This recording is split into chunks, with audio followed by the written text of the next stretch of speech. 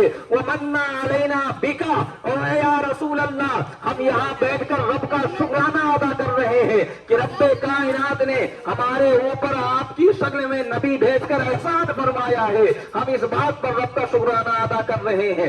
اللہ کے نبی نے فرمایا, بات سادہ سی تھی مسلمانوں, لیکن اللہ کے نبی نے فرمایا, استحلفکم علی ذالک, اے میرے صحابہ کیا تم اپنے اس عمل پر, یہ تم کر رہے تھے, اس بات پر قسم دے سکتے ہو؟ میرے عزیزوں, بات سادہ سی تھی, آئی گئی ختم ہو جانی چاہیے, لیکن اللہ کے نبی نے فرمایا کیا تم اس بات پر قسم دے سکتے ہو کہ تم اسی لیے بیٹھے تھے, تم یہاں اسی لیے بیٹھے تھے, تمہارے بیٹھنے کا مقصد یہی تھا؟ صحابہ نے عرض کیا, یا رسول اللہ ہم یہاں اسی لیے بیٹھے تھے کہ اللہ نے جو ہمارے اوپر احسان فرمایا ہے اس پر اللہ کا شکرانہ ادا کر رہے تھے. جب صحابہ نے ایسا جواب دیا تو اللہ کے نبی نے فرمایا, اے میرے صحابہ سنو, جو میں نے تم سے قسم لی ہے تو اس بات پر نہیں لی ہے کہ مجھے تمہارے اوپر بھروسہ نہیں ہے, مجھے تمہاری قول میں صداقت نہیں نظر آ رہی ہے, اس وجہ سے میں نے قسم نہیں لی ہے, بلکہ میرے صحابہ سنو, معاملہ کچھ اور ہے. میں حجرہ عائشہ میں تھا, اتانی جبریل علیہ السلام, میں حجرہ عائشہ میں تھا, میرے پاس جبریل امین آتے ہیں, سدرہ کے مکین آتے ہیں, سید الملائکہ آتے ہیں, اور وہ عرض کرتے ہیں, اے محبوب ذرا باہر جا کر دیکھیے, ذرا باہر جا کر دیکھیے, آپ کے صحابہ ایسا عمل کر رہے ہیں, آپ کے صحابہ ایسا فعل کر رہے ہیں, آپ کے صحابہ ایک ایسا جلسہ کر رہے ہیں کہ ان اللہ تعالی یباہی بکم الملائکہ, کہ میرے صحابہ تم جو یہ کام کر رہے تھے یہ ایسا عظیم کام ہے کہ اس کام کو دیکھ کر رب کائنات فرشتوں میں فخر کر رہا ہے, رب کائنات فرشتوں میں ناز کر رہا ہے. کسی نے کہا تھا یہ ناز یہ انداز ہمارے نہیں ہوتے, جولی میں اگر ٹکڑے آقا تمہارے نہیں ہوتے, اور ملتی نہ اگر بھی حضور آپ کے در سے, اس شان سے منگتوں کے گزارے نہیں ہوتے, اور بے دام ہی بک جائیے بازار نبی میں, اس شان کے سودے میں خسارے نہیں ہوتے, اس شان کے سودے میں خسارے نہیں ہوتے. تو رب تبارک و تعالیٰ کے محبوب نے فرمایا, صحابہ جو تم یہ جلسہ کر رہے تھے یہ اتنا عظیم کام ہے کہ اس پر رب کائنات فرشتوں میں فخر کر رہا ہے, ناز کر رہا ہے, فرشتوں سے فرما رہا ہے, میرے فرشتوں دیکھو میں نے ان کو اپنا محبوب دیا ہے, میں نے ان کو اپنی یہ سب سے عظیم نعمت دی ہے, اس نعمت کا شکرانہ کرنے کے لیے یہاں بیٹھے ہوئے ہیں, اس نعمت کا شکرانہ ادا کرنے کے لیے یہاں بیٹھے ہوئے ہیں. میرے عزیزوں میں آپ سے کہنا چاہتا ہوں, آج بھی یہ بات رب کی رحمت سے بعید نہیں ہے, آج بھی یہ بات رب کی رحمت سے دور نہیں ہے کہ ہم یہاں گنگریلا کی سرزمین پر بیٹھ کر رب کے محبوب کی آمد پر خوشیوں کا اظہار کر رہے ہیں, جلسے کی شکل میں کر رہے ہیں. تو رب کائنات فرشتوں سے آپ کو فرما رہا ہو, اے میرے فرشتوں دیکھو میں نے ان کو اپنا محبوب دیا ہے, صدیاں گزر گئی ہیں, عرصے گزر گئے ہیں, 1500 سال کا طویل عرصہ گزر گیا ہے, لیکن آج بھی یہ میرے محبوب کی آمد پر خوشیاں منا رہے ہیں, آج بھی یہ میرے محبوب کی آمد پر چرچا کر رہے ہیں, اور یہی بات ہماری اور آپ کی بخشش کا پروانہ بن جائے, یہ رب کی رحمت سے بعید نہیں. اسی لیے حضرت حسان بن ثابت اکثر کہا کرتے تھے, اور یہ شاعر رسول اللہ ہیں, بارگاہ رسول کے سب سے بڑے شاعر ہیں.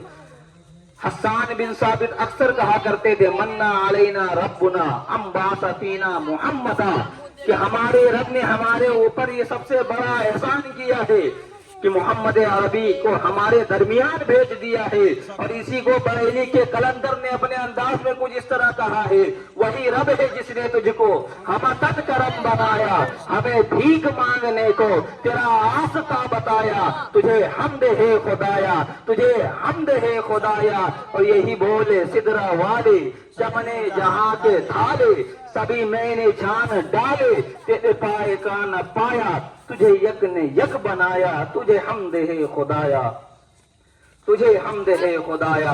تو رب کائنات کی بارگاہ میں دعا ہے کہ رب تبارک و تعالی ہماری اور آپ کی حاضری کو قبول فرمائے، اور ہم سب کی نیک جائز تمناؤں کو پورا فرمائے، ہم سب کو آقا مدینہ صلی اللہ تعالی علیہ وسلم کی محبت میں جلائے، اور آقا مدینہ کی محبت میں ہمیں موت عطا فرمائے۔ ہمارے کہنے میں، آپ کے سننے میں کسی قسم کی غلطی ہوئی ہو توبہ کرتے ہیں، استغفر اللہ ربی من کل ذنب واتوب الیہ۔ السلام علیکم ورحمۃ اللہ۔ کھڑے ہو جائیے، صلاۃ و سلام پر۔